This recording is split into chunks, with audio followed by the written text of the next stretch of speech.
This is 4/7/2018, and we have with us John Weaver, World War II veteran in the Pacific Islands. John Weaver was born in 1920. He's 97 years of age. He's going to the honor flight that's sponsored by the Evansville Honor Flight. And we're going to ask a few questions of John Weaver.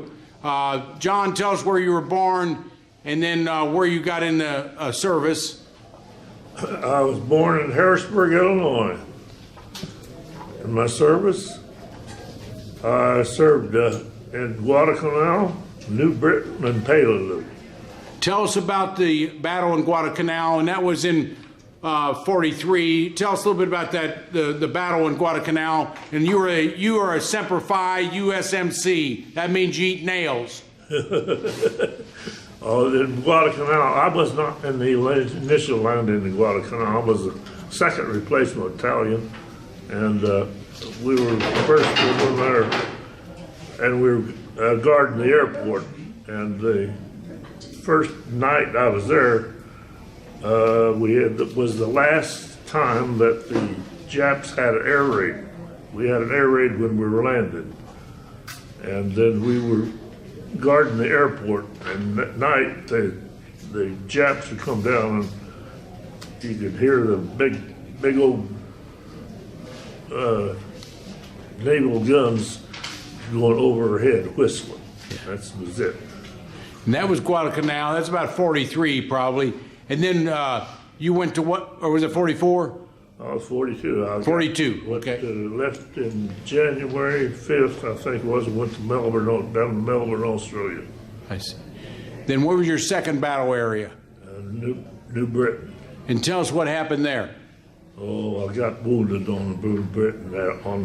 The Japs charged us that first night, and they charged us 5 times, and we had them stacked up out in front of us. And then would the shrapnel get you, or what got you? No, they just got started. My face was all, but they got a mortar lit next to my foxhole. I see. It was a $1 million wound. And so then you also said you were at Peleliu. Was it Peleliu after or before that? Well, after that, we went to Peleliu. Yes. Tell us what went on there. Well, that Peleliu was. No, we couldn't even dig a foxhole on Peleliu. It was all coral reef. And I got wounded by shrapnel there. Mortar hit next to me. Yeah. When the corporal was fixing me up, he got killed. I see. The one that went behind him, and he was, and I got evacuated to Benica and transferred back to the States, and I went down to Paris Island as a drill instructor. And when you went back to the United States, you go to San Diego Hospital to take care of you for a while, or Oakland? I was in the hospital there on Benica. Benica, I see. And I had about 21 pieces of shrapnel still in my house. Yeah. Now, what do you think about the United States freedom right now? What do you think about the new young generation, their appreciation of our freedom in the United States? What's your thoughts about all that? Oh gosh, I don't know. About freedom, I don't know how to answer that question. When you went in, were you very scared when you went over to those as a Marine Corps enlistee? You're scared. Yeah. Darn right, you're scared. You look like a pretty big, strong guy, but the bullets make you a little scared, huh? You had to do what you had to do. Yeah. What did you think about FDR, and was MacArthur in charge of you at that time? MacArthur. I didn't think much from MacArthur.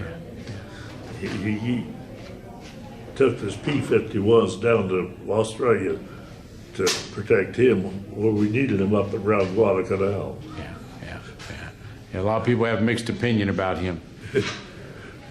Well, we're awful glad you're here. What did you do for a living afterwards after you got out of Marine Corps instructor? What did you do for a living, and where do you live now?